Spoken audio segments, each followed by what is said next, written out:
Hi guys, welcome back. Dr. Kischa here. Thank you so much for tuning in. Today I'm going to talk to you about what I think you should know before making a relationship official.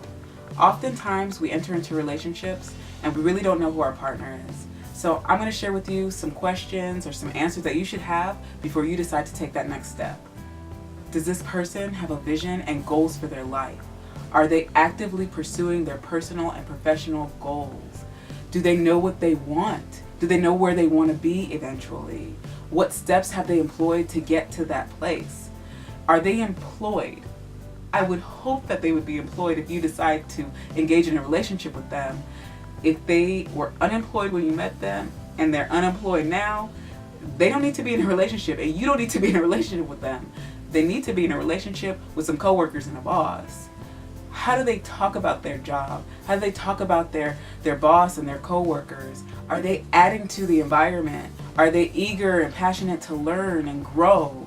If they're complaining and showing up late and constantly calling off and they take a break as soon as they get to work, then that's something that you need to look out for. What it shows us is how much they value themselves to pursue their goals. And it also gauges their motivation and their endurance for difficulties, because every relationship will be tested and there will be difficulties. And you want to know if your partner's dependable and you can count on them.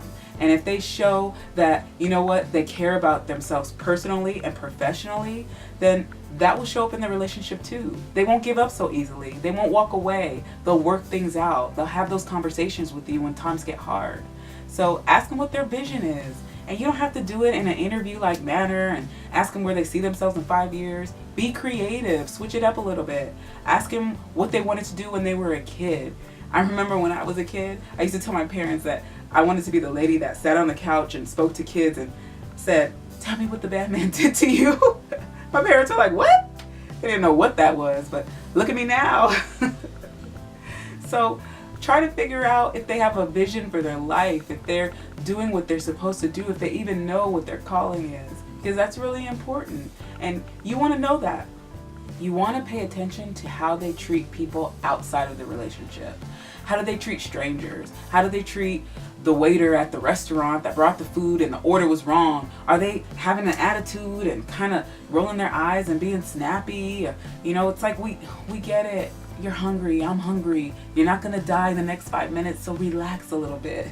How do they treat homeless people? Are they kind of like ducking and dodging them and trying to avoid them? Or do they even acknowledge them? You want to pay attention to that, because that gives us an insight to who they really are. You don't get cool points for being nice. You're supposed to be nice. That's supposed to be your baseline. You're supposed to be nice to everyone.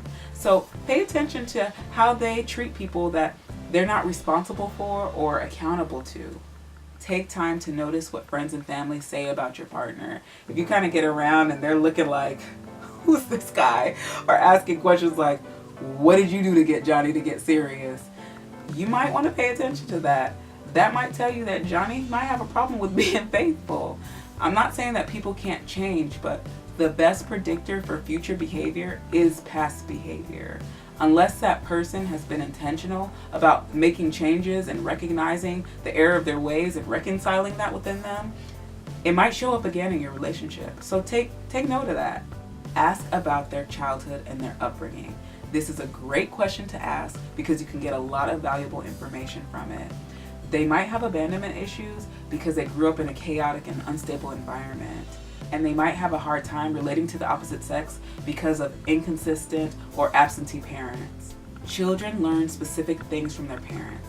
And if they had a strained or difficult relationship with them, that can show up in your relationship. So take note of that. Does this person respect your time and your boundaries? Are they not calling you back? Are they being flaky on plans, ignoring your phone calls and your text messages? That says a lot about a person. That shows how much they value you and the relationship. Believe me, no one's that busy. Everybody can make time for what they really want. So really pay attention to that behavior. Do they try to monopolize your time? Are they blowing up your cell phone and getting upset and getting an attitude when you don't get back to them right away? That's an indication of some controlling behavior, and you really want to watch out for that.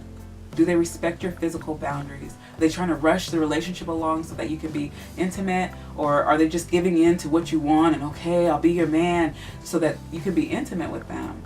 If they don't respect your physical boundaries, chances are they only want one thing. So pay close attention to that. Lastly, ask yourself why you're getting into a relationship in the first place. Are you trying to fill an emotional void? Are you lonely? Are all your friends getting in relationships and you're the last one standing? If these are the reasons, then I would suggest that you hold off on that relationship and build up your self-esteem and work on your insecurities, because you can't depend on someone to make you happy. That's your responsibility. Don't put that burden on someone else.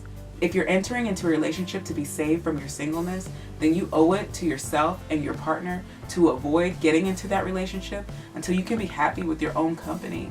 A relationship's not going to fix anything. Believe me, I've tried. You really need to be happy with yourself and be happy with that reflection in the mirror before you try to add to someone's life. So take some time out and reflect upon some of the things that I said today. Ask yourself, do you know the answers to all these questions? And if you do, good for you. Go forward, enjoy, grow with your partner, enjoy the process of getting to know each other. But if you don't, then take some time, slow down, and ask some questions and see if this is a person that you truly want to be with. That's all I have for you today, guys. Thank you so much for tuning in. Leave a comment below. Let me know what you would do or some of the questions that you would ask before you decide to get serious with someone. Make sure you like, comment, and subscribe, and I'll see you next time. Thanks, guys. Bye.